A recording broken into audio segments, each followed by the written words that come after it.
भाई गरीब लोगों को तो उजाड़ा जा रहा है, और जो मुख्य सचिव नौकरी किए रिटायर हुए 1 साल से ज्यादा हो गया उसको कोठी में बसाया हुआ है? बताओ, शुरू करें। कंचन जी ने बड़ी बहादुरी वाली पत्रकारिता की है। जा रहा है क्या? शुरू हो गया? लाइव चला गया? अच्छा चलो जी, ठीक, शुरू करें। नमस्कार दोस्तों, दिल्ली का दुर्भाग्य है कि भारतीय जनता पार्टी ने पूरी दिल्ली में से एक खास तरीके के नेताओं को चुन के अपना मंत्री बनाया है। ये जितने भी मंत्री बनाए गए इनके अंदर एक क्वालिटी है जो सबके अंदर कॉमन है, वो भारतीय जनता पार्टी का कार्यकर्ता भी जानता है और दिल्ली वाला भी जानता है। उस तरीके के लोगों को मंत्री भारतीय जनता पार्टी ने बनाया। खैर ये उनका मतलब, उनकी मर्जी, वो किसको मंत्री बनाए। तो ऐसे ही एक मंत्री है आशीष सूद। तो साहब उनका एक प्राइवेट किसी चैनल के अंदर कॉन्क्लेव था, बड़बोले तो वहीं, तो उन्होंने एक बड़ा अजीबोगरीब बयान जो है वो दिया है। मैं आपको वो बयान सुनवाऊंगा कि क्या उन्होंने कहा है कि आम आदमी पार्टी की सरकार एक भी फंक्शनल कंप्यूटर लैब छोड़ के नहीं गई। इसका मतलब ये है आम आदमी पार्टी की सरकार ने जो दूसरी सरकार को सौंपा, एक भी कंप्यूटर चलता हुआ नहीं छोड़ा, सारे कंप्यूटर खराब हैं। इसके पीछे मंशा क्या हो सकती है? मैं बड़े देर से सोचता रहा कि भाई इसमें आशीष सूद का क्या फायदा है, और फिर मेरे को समझ में आया, एक तो ये कि आप दूसरी सरकार को बेवजह बदनाम करें, चलिए वो तो आप करते ही हैं, रोज करते हैं।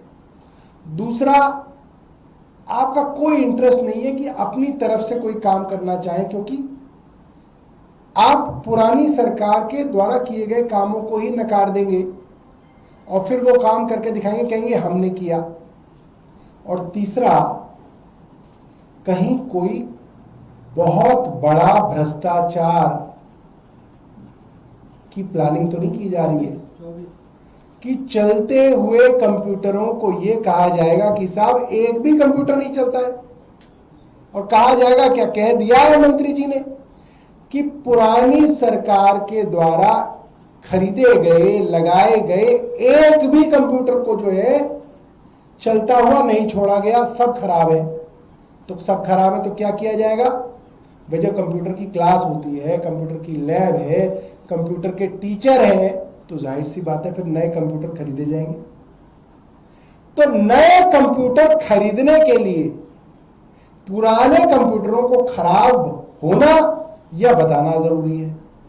इसलिए शिक्षा मंत्री जी ने ये ब्लैंकेट बयान दे दिया कि सारे के सारे कंप्यूटर लैब में खराब है।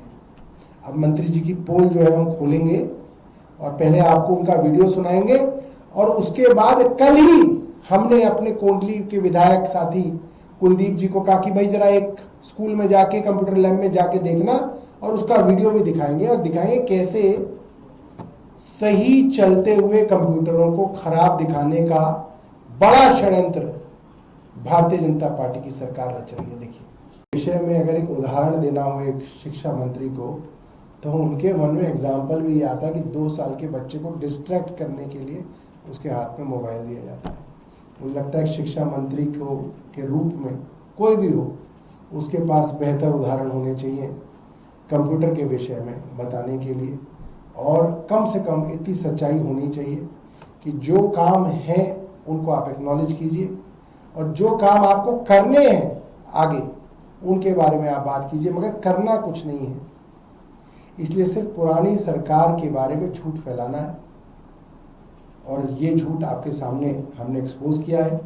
और हम चाहेंगे आशीष सूद साहब इसके बारे में बताएं कि जब फंक्शनल कंप्यूटर मौजूद हैं स्कूलों में, तो उन्होंने ये क्यों कहा है कि एक भी फंक्शनल कंप्यूटर किसी लैब में भी नहीं है, और अगर नहीं है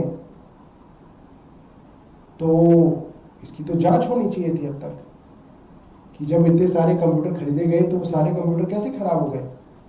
उनकी तो बाकायदा एएमसी दी जाती है, उसके लिए तो कई प्रोसीजर्स होते हैं, उसकी तो बाकायदा कहीं ना कहीं जिम्मेदारी तय होती है। या ये बताएं कि ऐसा तो नहीं कि इस झूठ बोलने के पीछे चलते हुए कंप्यूटरों को अब सरकार कह देगी कि ये नहीं चलते हैं, और नए कंप्यूटर खरीदने की तैयारी जो है दिल्ली सरकार कर रही है। बहुत बहुत धन्यवाद। और कोई आपके पास प्रश्न हो? क्या साजिश नजर आ रही है? मतलब झूठ तो है ही, आजकल क्या झूठ बड़ा नॉर्मलाइज सा हो गया है कि अरे झूठ ही तो बोला है, तो झूठ तो है ही। और साजिश है कि आप चलती फिरती कंप्यूटर लैब्स और कंप्यूटरों को आप कह रहे हैं कि वो नहीं चल रहे हैं। मैंने आपको यही दिखाया कि अगले ही दिन हमारे विधायक कुलदीप जी गए, मैंने उनको बोला कि आप एक और स्कूल में जाइए सेकंड शिफ्ट में। तो जब वो सेकंड शिफ्ट में पहुंचे तो प्रिंसिपल ने कहा कि साहब हमें डिप्टी डायरेक्टर की तरफ से आदेश आ गया है कि कोई भी विधायक आए तो उनको घुसने ना दिया जाए, उनको कहा जाए कि डिप्टी डायरेक्टर को लिख के उनसे परमिशन मांगो। तो इतना डर जो है अब आशीष सूद जी के मंत्रालय में फैल गया है कि कहीं कोई और विधायक जो है आके वीडियो ही ना बना ले कि कंप्यूटर तो चल रहे हैं। ये हालत है, ये और रिकॉर्ड है।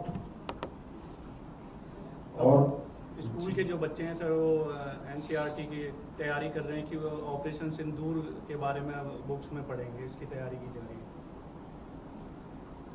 अब देखिए ऑपरेशन सिंदूर के विषय में तो अभी जो है चर्चा होनी है पार्लियामेंट के अंदर, तो बच्चे जो है वो पार्लियामेंट का सेशन पूरा का पूरा देखें और प्रधानमंत्री जी उसके अंदर आएंगे, उनका जो जवाब आएगा वो भी देखें, तो बच्चों को भी मालूम होना चाहिए कि देश में क्या हुआ, ऑपरेशन सिंदूर में क्या रहा। ठीक है जी।